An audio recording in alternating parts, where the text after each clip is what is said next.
নমস্কার, আমি ব্রততী। বাংলা সাহিত্য পাঠে ব্রততী চ্যানেলে সকলকে অনেক অনেক স্বাগত জানাচ্ছি। আজকে আবার শুরু করছি অশনি সংকেত। কথাটা গঙ্গাচরণের বিশ্বাস হলো না, তবুও গরজ বড় বালাই। সাধু কাপালি ও সে দুজনে 7 ক্রোশ হেঁটে কুলেখালি গ্রামে উপস্থিত হলো। এদিকে রেলটেল নেই, বড় বাজার গঞ্জ নেই, চাল থাকতেও পারে বিশ্বাস হলো গঙ্গাচরণের। খুঁজে খুঁজে সেই গোয়ালা বাড়ি বারও হলো।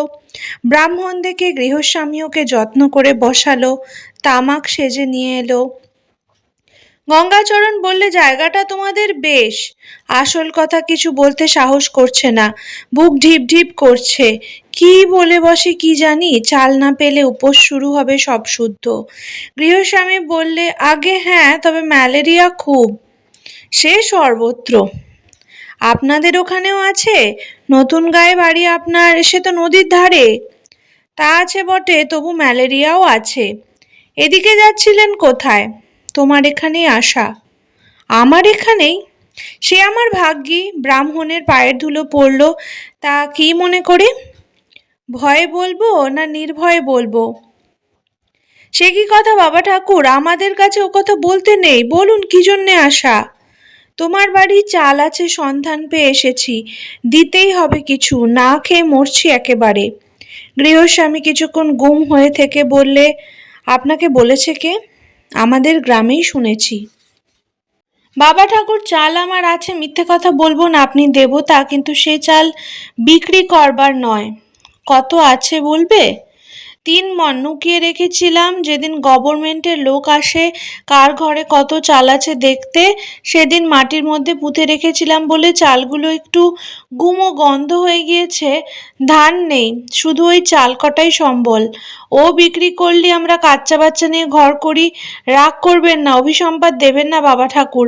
দিতে পারলেই দিতাম। ওই কটা চাল ছাড়া আমার আর কোনো সম্বল নেই। ব্রাহ্মণের পায়ে হাত দিয়ে বলছি। চাল পাওয়া গেল না। ফিরে আসবার পথে গঙ্গাচরণ চোখে অন্ধকার দেখলে। সাধু কাপালিও সঙ্গে ছিল ওর। ক্রোশ 2 এসে ওদের বড় খিদে এবং জল তেষ্টা পেল।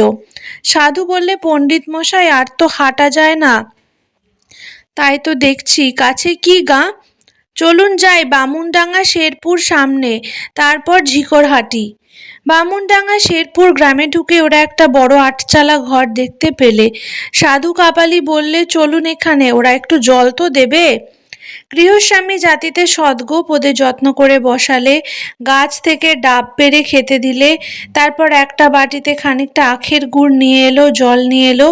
বললে, এবেলা এখানে 2টো রসুই করে খেয়ে যেতে হবে। গঙ্গাচরণ আশ্চর্য হয়ে বললে, রসুই? হ্যাঁ বাবা ঠাকুর, তবে চাল নেই। গঙ্গাচরণ আরো আশ্চর্য হয়ে বললে, তবে? বাবা ঠাকুর, চাল তো অনেক দিনই নেই গায়ে, 10 থেকে কেউ ভাতের মুখ দেখেনি এখানে। তবে কি রসুই করব? বাবা ঠাকুর বলতে লজ্জা করে, কলাই সেদ্ধ খেয়ে সব দিন গুজরান করছে, ছোট বড় সবাই। আপনাকেও তাই দেব, আর লাউ ডাঁটা চচ্চড়ি। ভাতের বদলে আজকাল সবাই ওই খাচ্ছি এই গায়ে। সাধু কাপালি তাতেই রাজি। সে বেচারি 2-3 ভাত খায়নি। ওর মুখের দিকে চেয়ে গঙ্গাচরণ বললে, বাপু, যা আছে বের করে দাও। সেদ্ধ কলাই, নুন আর লঙ্কা, তার সঙ্গে বেগুন পোড়া। সাধু কাপালি খেয়ে উঠে বললে, উফ, এত অদেষ্টে ছিল পণ্ডিত মশাই। গঙ্গাচরণ বললে, একটা হদিশ পাওয়া গেল, জানতাম না, সত্যি বলছি, কিন্তু একে পেটে সইবে কদিন, তাই ভাবছি। সন্ধ্যার দিকে শুধু হাতে গঙ্গাচরণ বাড়ি ফিরল। কেবল সাধু কাপালি গোটা কতক বেগুন দিয়েছে। সাধু গরিব লোক নয়, তবে তরি তরকারি বেচে সে হাঁটে হাঁটে 3-4 টাকা উপার্জন করে, কিন্তু টাকা দিলেও চাল মিলছে কোথায়? দুর্গা, অনঙ্গ বউ ছেলেদের কারো খাওয়া হয়নি। ওদের মুখ দেখে বুঝতে পারলে গঙ্গাচরণ। ও নিজে তবুও যা হোক 2টো কলাই সিদ্ধ খেয়েছে। অনঙ্গবউ স্বামীকে খালি হাতে ফিরতে দেখে চালের কথা কিছু জিজ্ঞেস করলে না। গঙ্গাচরণ হাত পা ধুয়ে বসলে, চাও করে নিয়ে এলো। দুর্গা নিজেও আজ চালের চেষ্টায় বেরিয়েছিল, কোথাও সন্ধান মেলেনি। অনঙ্গবউ ওকে বললে, খাবে এখন?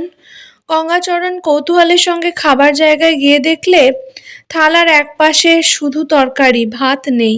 খানিকটা বেশি করে মিষ্টি কুমড়ো সেদ্ধ, একটু আখের গুড়। স্ত্রী যেন অন্নপূর্ণা। এও তো কোথা থেকে জোটাতে হয়েছে ওকেই। গঙ্গাচরণ কিছু ঠিক করতে পারে না ভেবে ভেবে। রোজ রোজ এই খেয়ে মানুষ কি বাঁচে? স্ত্রীকে বললে, আর এক খাবার দেখে এলুম বামুনডাঙ্গা শেরপুরে, সেখানে সবাই কলাই সেদ্ধ খাচ্ছে, খাবে একদিন? অনঙ্গ বউয়ের দিকে চেয়ে মনে হলো এই কদিনে সে রোগা হয়ে পড়েছে, বোধ হয় পেট পুড়ে খেতে পায় না নিজে, আর ওই বুড়োটা এসে স্কন্ধে চেপে আছে, বুড়োকে খাওয়াতে গিয়ে ওর নিজের পেটে কিছু যাচ্ছেই না হয়তো। না, এমন বিপদে পড়া গিয়েছে। অনঙ্গ বউ কি বলতে যাচ্ছিল এমন সময় বাইরে থেকে কে বলে উঠল, ও বামুন দিদি। অনঙ্গ বউ বাইরে এসে দেখলে ভাতছালার মতিমুচিনি উঠোনে দাঁড়িয়ে, শরীর জীর্ণ শীর্ণ, পরনে উলি দুলি ছেঁড়া কাপড়, মাথার রুক্ষ চুল বাতাসে উড়ছে। ওকে দেখে মতি হাসতে গেল, কিন্তু শীর্ণ মুখের সব দাঁতগুলো বেরিয়ে হাসির মাধুর্য গেল নষ্ট হয়ে। সর্বপ্রথমে অনঙ্গ বউ প্রশ্ন করলে, কে মতি, খাসনি কিছু? আয় বস। তারপর 2 মিনিটের মধ্যে দেখা গেল টেমি জেলে উঠোনে একখানা কলার পাত পেতে মতিকে বসিয়ে দিয়ে অনঙ্গ বউ ওকে খেতে দিয়েছে সেই মিঠে কুমড়ো সেদ্ধ আর লাউ শাক চচ্চড়ি। মতি বললে, দুটো ভাত নেই বামুন দিদি? অনঙ্গ বউ দুঃখিত হলো। মতিমুচিনির মুখে নিরাশার চিহ্ন। ভাত দিতে পারলে না ওর পাতে অনঙ্গ বউ। এক দানা চাল নেই ঘরে কদিন। এই সব খেয়ে চলছে সবারই, তাও যে মেলে না। লাউ শাক আর কুমড়ো কত কষ্টে জোগাড় করা। অনঙ্গ বউ আদর করে বললে, আর কি নিবি মতি? মতি হেসে বললে, মাছ দেও, মুগির ডাল দেও, বড়ি চচ্চড়ি দেও। দেব, তুই খা খা। হ্যাঁ রে, ভাত পাসনি কদিন রে? মতি চোখ নিচু করে কলার পাতার দিকে চেয়ে বললে, 15-16 দিন আজ শুধু কচু সেদ্ধ আর পুঁই শাক সেদ্ধ খেয়ে আছি, আর পারি নে বামুন দিদি, তাই জোটাতে পারছি নে। ভাবলাম আর তো মরেই যাব, মরবার আগে বামুন দিদির বাড়িতে দুটো ভাত খেয়ে আসি। অনঙ্গ বউ চোখের জল মুছে দৃপ্ত কণ্ঠে বললে, মতি তুই থাক, আজ ভাত তোকে কাল আমি খাওয়াবই যেমন করে পারি। মতি মুচনিকে 2 দিন অন্তর যা হোক 2টি ভাত দেয় অনঙ্গ বউ। কোথা থেকে সে ভাত জোগাড় হয় তাকে কেউ জিজ্ঞেস করে না।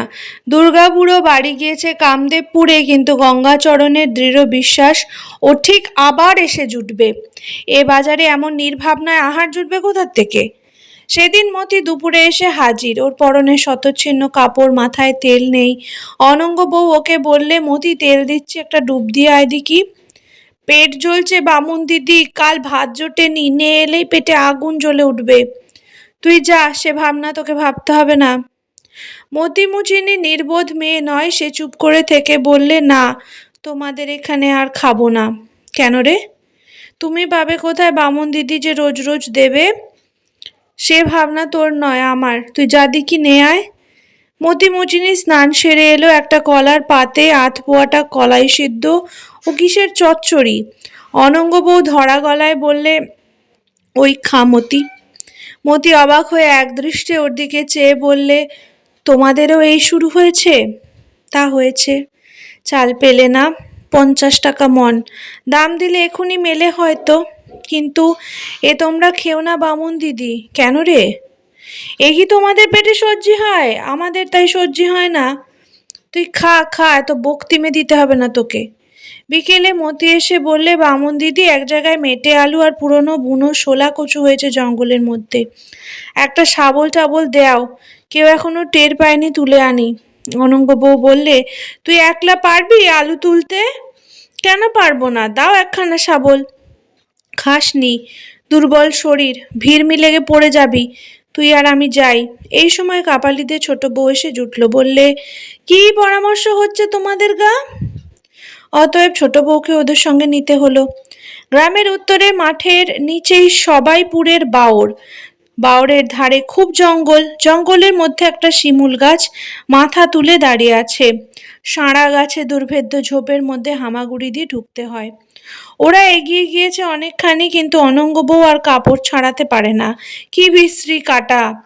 মতিমুচিনি বিরক্ত হয়ে বললে, তক্ষুনি বললাম তুমি এসো না, এখানে আসা কি তোমার কাজ? কখনো কি এসব অভ্যেস আছে তোমার? সরো দেখি। মতি এসে কাটা ছাড়িয়ে দিলে। অনঙ্গ বউ রাগ করে বললে, চুলি তো সন্ধেবেলা। মতি হেসে বললে, নে মরো এখন বামুন দিদি। যা যা, আর মজা দেখতে হবে না, তোমার ঢের হয়েছে। আরো 1 ঘন্টা কেটে গেল। মস্ত বড় মেটে আলুর লতার গোড়া খুঁড়ে সের 5-6 ওজনের বড় আলুটা তুলতে ওরা সবাই ঘেমে নেয়ে উঠেছে।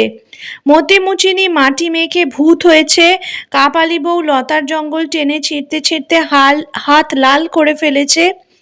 অনঙ্গ বউ একটু আনাড়ির মতো আলুর একদিক ধরে বৃথা টানাটানি করছে গর্ত থেকে, সেটাকে তুলবার প্রচেষ্টায়। কাপালি বউ হেসে বললে, রাখো রাখো বামুন দিদি, ও তোমার কাজ নয়, দাঁড়াও একপাশে। বলে সে এসে 2 হাত দিয়ে টানতেই আলুটা গর্ত থেকে বেরিয়ে এলো। অনঙ্গ বউ অপ্রতিভের মতো হাসি হেসে বললে, আমি পারলাম না বাবা। কোথা থেকে পারবে বামুন দিদি, নরম রাঙা হাতের কাজ নয় ওসব। তুই যা, তোকে আর বাক্কান করতে হবে না, মুখ পুরি। এমন সময় একটা কাণ্ড ঘটল। সেই ঘন ঝোপের দূর প্রান্তে একজন দাড়িওয়ালা জোয়ান মতো চেহারার লোকের আকস্মিক আবির্ভাব হলো। লোকটা সম্ভবত মেঠো পথ দিয়ে যেতে যেতে নদী তীরের ঝোপের মধ্যে নারী কণ্ঠের হাসি ও কথাবার্তা শুনতে পেয়ে এদিকে এসেছে। কিন্তু তার ধরন ধারণ এবং চলনের ভঙ্গি, চোখের দৃষ্টি দেখে সর্বপ্রথমে অনঙ্গ বউয়ের মনে সন্দেহ জাগলো। ভালো নয় তো এই লোকটার মতলব। ঝোপের মধ্যে 3টি সম্পূর্ণ অপরিচিতা মেয়েকে দেখে ও কেন এদিকেই এগিয়ে আসছে? যে ভদ্র হবে সে এমন অদ্ভুত আচরণ কেন করবে? মতি এগিয়ে এসে বললে, তুমি কে গা? এদিকে মেয়ে ছেলে রয়েছে, এদিকে কেন আসছো? কাপালি বউ জনান্তিকে বললে, ও মা, এ কেমন ধারা নোক গা। লোকটার নজর কিন্তু অনঙ্গ বউয়ের দিকে, অন্য কোনো দিকে তার দৃষ্টি নেই। সে হনহন করে সোজা চলে আসছে অনঙ্গ বউয়ের দিকে। অনঙ্গ বউ ওর কাণ্ড দেখে ভয়ে জড়সড় হয়ে মতির পিছন দিকে গিয়ে দাঁড়ালো। তার বুক ঢিপ ঢিপ করছে। ছুটে যে একদিকে পালাবে এ তেমন জায়গাও নয়। তখনও লোকটা থামেনি। মতি চেঁচিয়ে বলে উঠল, কেমন নোগা তুমি, ঠেলে আসছো যে এদিকে বড়। কাপালি বউ এই সময় আরো পিছিয়ে এলো, কারণ কাছাকাছি এসে লোকটা ওর দিকেও একবার কটমট করে চেয়েছে। মুখে কিন্তু লোকটা কোনো কথা বলেনি। এদিকে অনঙ্গ বউয়ের মুশকিল হয়েছে। ছুটে পালাতে গিয়ে ওর চুল জড়িয়ে গিয়েছে শেয়াকুল কাটার কুচলতায়, বসন হয়ে গিয়েছে বিস্রস্ত, ঘামে এবং পরিশ্রমে মুখ হয়েছে রাঙা। লোকটা ওর দিকে যেন অগ্নিশিখার দিকে পতঙ্গের মতো ছুটে আসছে।